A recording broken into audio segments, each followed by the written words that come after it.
Salut à toutes et tous, j'espère que vous allez très bien. Le championnat de Ligue 2 BKT reprend dans un mois et quelques jours puisque nous sommes le vendredi 4 juillet et ce sera le week-end du 8 août. Il va falloir encore être un petit peu patient, mais pas tant que ça, parce qu'on a aussi les yeux rivés sur le mercato. Parce que pour le moment, du côté de l'AS Saint-Etienne, il n'y a pas eu beaucoup d'arrivées, mis à part Mahmoud Jaber, qui est la seule véritable recrue. Sinon, on a des jeunes qui ont signé leur premier contrat professionnel, qui sont issus du centre de formation, ou non d'ailleurs, puisqu'il y a un jeune joueur qui vient du Sénégal. Il y a un joueur qui était déjà professionnel et qui a prolongé également. Mais c'est plus là, on va dire, que le mercato s'est fait du côté de Saint-Etienne, alors qu'on sait qu'il y a des besoins et des postes qui sont ciblés. Mais pour autant, ça avance quand même. Il y a des recrues qui arrivent, même si ce ne sont pas des joueurs. Ce sont des membres du staff. Parce que depuis le début, la préparation de l'AS Saint-Etienne qui a débuté le 19 juin, on apprend de jour en jour que des nouvelles têtes arrivent. Et notamment 4 nouvelles têtes qui arrivent, des préparateurs physiques notamment, qui sont 2. Et puis après, d'autres personnes qui auront des fonctions au sein du club. Parce que Kilmer Sport, quand ils sont arrivés la saison dernière, ils ont regardé un petit peu comment ça se passait au sein du club, ils ont observé et ils ont identifié des besoins et ça y est, ils commencent à mettre leurs pattes pour, voilà, il faut cibler tel endroit, mettre telle personne. Ça y est, ils sont en train de lancer véritablement leur projet en tout cas. Mais il va falloir bien évidemment que le mercato avance aussi pour que on ait une équipe qui soit solide. Mais c'est quand même un point positif, ça y est, ça commence à bouger au niveau de la structure et de l'organisation du club. Ça va être l'objectif de cette vidéo, parler de tout ça et notamment de ces 4 personnes qui sont arrivées. Qui sont-elles? On va essayer de comprendre, j'ai trouvé pas mal d'informations, donc on va détailler tout ça dans cette vidéo. Juste avant que cette vidéo débute, n'oubliez pas de vous abonner, de la liker et nous on se retrouve juste après le générique.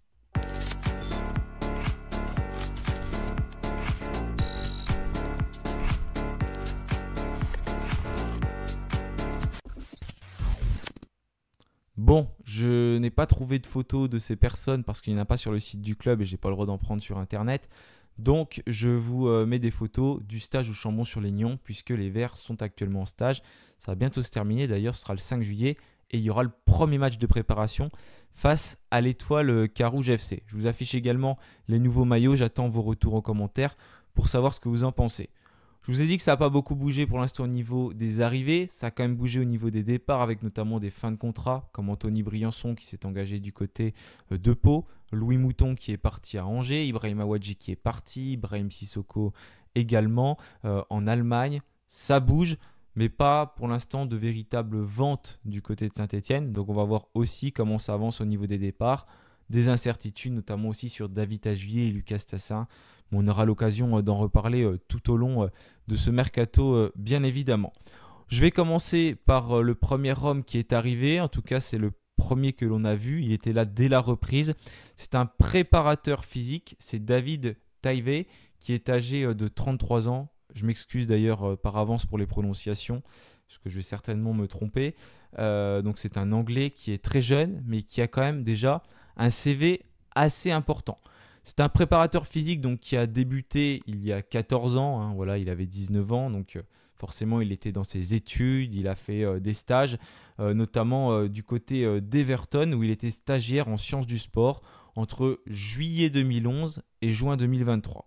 C'est quelqu'un qui a eu en parallèle donc, un diplôme en sciences et en football à l'université St. John's Morse en 2012 et qui a notamment eu aussi un contrat dans le club de Bury FC entre juin 2013 et juin 2014. C'était ses vraies premières expériences professionnelles et il a été sollicité assez rapidement par la sélection anglaise entre août 2012 et 2019. Il a notamment été présent lorsque l'équipe d'Angleterre U17 est devenue championne du monde en 2017. Il faisait partie du staff et il est également là quand l'équipe d'Angleterre, donc la première équipe d'Angleterre, s'est fait éliminer en demi-finale de la Coupe du Monde en 2018 en Russie, lorsque la France a, elle, été championne du monde. Il a ensuite eu diverses expériences, comme à Swansea City entre juin 2019 et août 2021. C'est d'ailleurs sur leur site que j'ai pu lire le plus d'informations le concernant. Et il était directeur de la performance physique de Nottingham Forest entre novembre 2021 jusqu'à décembre 2023. Donc c'est également quelqu'un qui a encore de l'expérience avec l'équipe d'Angleterre. Et il était à Chelsea depuis mars 2025 en tant que il était physical performance coach à Chelsea. Donc j'imagine que ça veut dire préparateur physique. Après voilà, ça dépend des clubs. Les métiers sont un petit peu interprétés de manière différente. Mais c'est sa première vraie expérience en tout cas à l'étranger et Kilmer Sport a sans doute ciblé son profil. Ils l'ont trouvé certainement intéressant pour rejoindre l'AS Saint-Étienne. Donc on va voir ce qui va se passer. Mais ça, c'est un travail qui va se faire bien évidemment petit à petit également. On va peut-être observer des changements. Mais ce qui est positif, c'est qu'il est arrivé en début de préparation. Donc il a pu se mettre d'accord avec Eric Orneland et le reste du staff pour savoir déjà comment il voulait préparer les joueurs de Saint-Étienne. D'ailleurs, on a vu par exemple l'entraînement, le test VMA qui n'était pas le même que d'habitude. Là, c'était un test avec des 1500 mètres. Donc, ils l'ont fait de façon différente. Voilà, c'était quelque chose qu'a voulu mettre en place la nouvelle direction, les préparateurs physiques. Donc, ça, c'est aussi des choses qui changent. On va voir ce que ça va donner bien évidemment par la suite. Mais voilà pour ce premier homme. On n'a pas beaucoup d'informations encore à son sujet. Ça va certainement arriver petit à petit. Mais sa première expérience donc à l'étranger pour lui, qui je pense ne parle pas français parce qu'on l'a vu sur l'inside du club. Il parlait en anglais. C'était traduit par l'autre préparateur physique de Saint-Étienne qui est actuellement en place. Un autre de ses compères âgé de 35 ans, donc Kaloum Dalé, qui va rejoindre également Saint-Étienne. C'est ce que j'ai pu lire sur le Progrès. Donc ils ont à peu près le même âge. Et lui également, il a déjà un très grand CV. J'ai pu lire sur LinkedIn, je vous invite à aller voir. Il a tout détaillé, donc il y a plein de choses. J'ai noté plein de points sur ma fiche là, mais je ne vais pas tous les lire bien sûr parce qu'il y en a beaucoup. Il n'a pas forcément commencé dans le football. Il était notamment instructeur dans le monde du fitness. Et c'est là qu'il a pu aussi découvrir l'encadrement des clubs. Donc c'était à la fin des années 2010. Ensuite, il est devenu notamment stagiaire entraîneur du côté de Charlton Athletic FC. Il a encadré des équipes jeunes, également des équipes scolaires. Il a rejoint le club de Crystal Palace entre juillet 2017 et septembre 2017.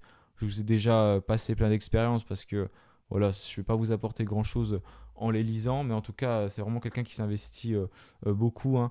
Donc, il a pu participer à la préparation des matchs, à l'entraînement du quotidien. Il a également suivi des équipes donc, de jeunes, des équipes de féminines quand il était à Charlton. Il a aussi été du côté du Millwall FC entre juin 2018 et octobre 2019 où il a entraîné les U13 et les jeunes donc en préformation. Il a pu intégrer des outils technologiques, donc c'est quelqu'un qui semble aussi avoir une certaine palette, maîtriser les outils GPS, les outils technologiques, beaucoup de choses donc, qui sont mis en place maintenant, qui maîtrise parfaitement la biomécanique, les statistiques avancées, les suivis de performance.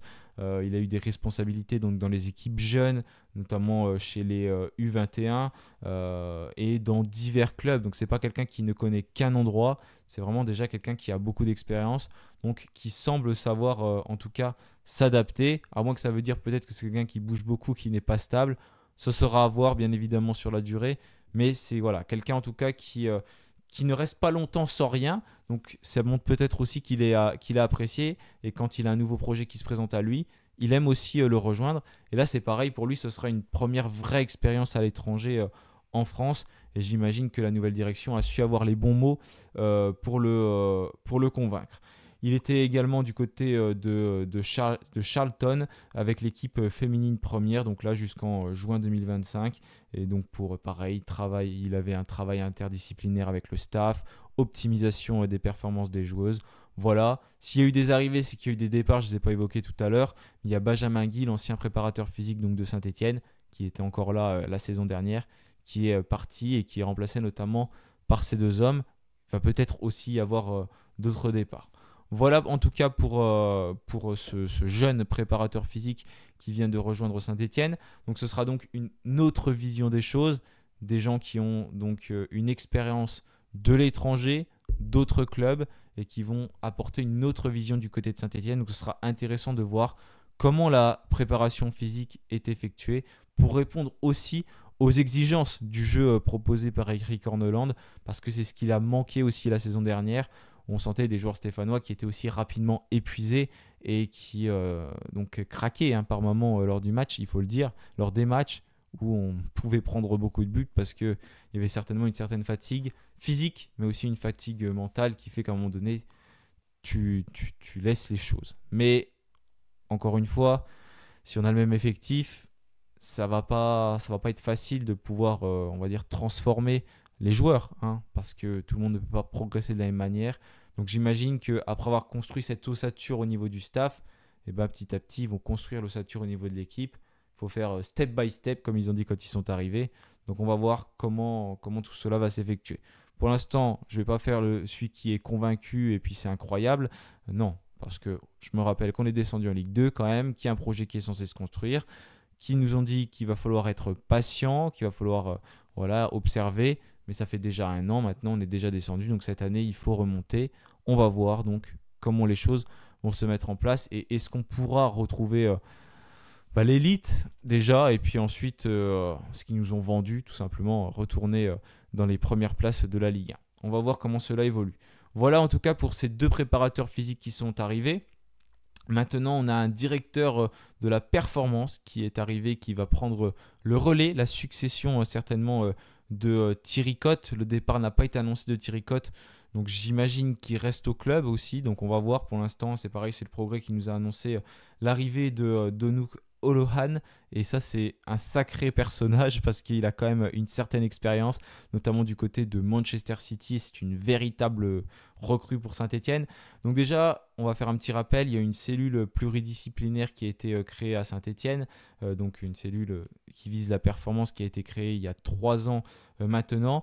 Celui qui était à la coordination générale, c'était Thierry Cotte. Il y avait d'autres hommes qui étaient également présents à ses côtés. Donc l'objectif, c'était de pouvoir définir un projet de jeu cohérent, basé sur des données concrètes, buts marqués, encaissés, type de course, etc. Donc faire une vraie approche aussi par les statistiques. C'est comme ça qu'ils avaient choisi notamment Laurent Batles. Ça n'a pas été une réussite pour ce projet. Ils ont évalué les joueurs, les profils ciblés. L'objectif, c'était de transmettre des consignes via la vidéo, les entraînements et le dialogue. Préparer les matchs sur le plan physique, tactique et mental. Optimiser la condition physique, prévenir les blessures, gérer les reprises post-blessure, identifier et accompagner les jeunes talents. Voilà, plein d'objectifs principaux.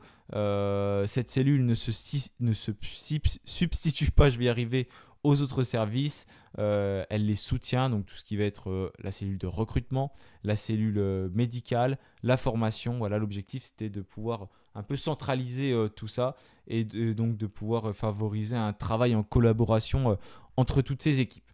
Voilà pour le rôle, en tout cas, avec une vision donc, qui était dans un premier temps à long terme. Et là, ça a été créé avant l'arrivée de Kilmer Sport. Donc j'imagine que maintenant, c'est un peu en train de tout exploser, tout bouger. Mais mine de rien, ce nouvel homme donc, qui arrive, Donuk Olohan, va donc prendre cette place à la place de Thierry Cotte. Donc il est âgé de 64 ans. Lui, il a un petit peu plus d'expérience dans le football, même beaucoup plus d'expérience. Donc il a passé également plein de diplômes. Il est dans le monde du football depuis quand même pas mal d'années. Depuis juin 2000 jusqu'à juillet 2022, il était responsable des sciences du sport de l'académie Derby County. Donc c'est là qu'il a pu faire ses premiers pas dans le sport professionnel. Ensuite, il a été préparateur physique au Preston North End FC. Donc il a ensuite rejoint beaucoup de choses. Il a notamment des expériences dans la physiologie, dans la nutrition aussi. Il était responsable des sciences du sport à Colchester United, préparateur physique à West Ham et responsable des sciences du sport à Charlton Athletic FC. Et ensuite, il y a une grande expérience, sa dernière expérience qui arrive, c'est celle du côté de Manchester City, club qu'il a rejoint en juillet 2012. Tenez-vous bien, ça fait 13 ans qu'il était dans le club.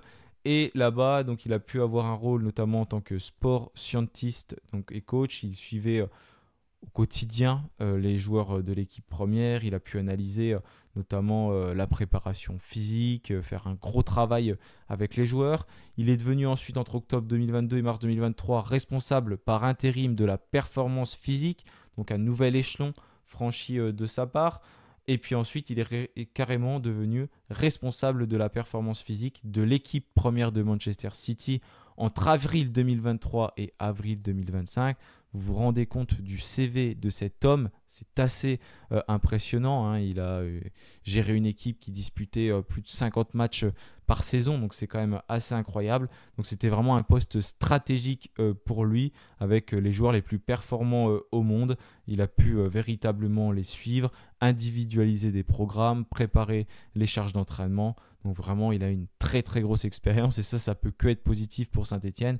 Donc vraiment, là, Kilmer Sport, ils ont frappé fort en emmenant un grand nom dans l'équipe de l'AS Saint-Etienne. Donc ce sera à surveiller, mais il y a certainement beaucoup de choses qui vont être révolutionnées et un véritable travail qui va être fait.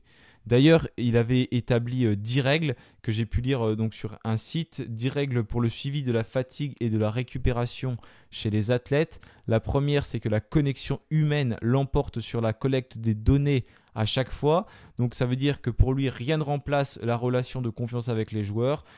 Il faut mieux une conversation qu'un graphique très compliqué. L'humain avant tout, ce qui va un peu au contraire de la data d'ailleurs, mais ce n'est pas pour autant quelqu'un qui exclut la data, mais il l'aime bien et il préfère aussi avoir une relation humaine.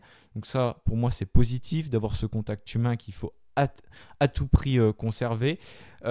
Si vous manquez de personnel, collectez uniquement ce qui peut faire une vraie différence. Soyez collectif. Donc en gros, ça veut dire qu'il ne faut pas s'éparpiller.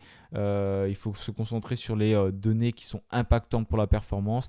Pas prendre les chiffres de partout. Vraiment regarder ce qui semble le mieux. Voilà, il faut pouvoir aussi traiter ces données rapidement.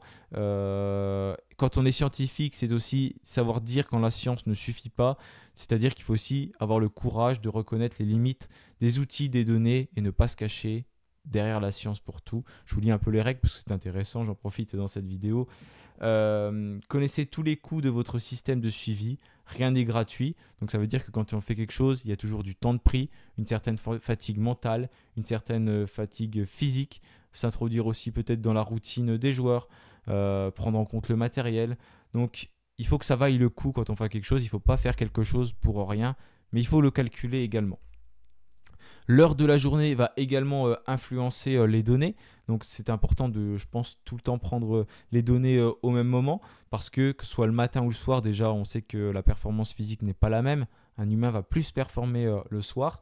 La fatigue, la température corporelle, les hormones, tout varie selon le moment de la journée. Donc il faut toujours mesurer au même moment pour pouvoir comparer, ce qui est quelque chose quand même de logique. Les questionnaires subjectifs sont influencés par leur finalité. Ça veut dire que si un joueur pense que ses réponses vont l'empêcher de jouer, il les modifiera.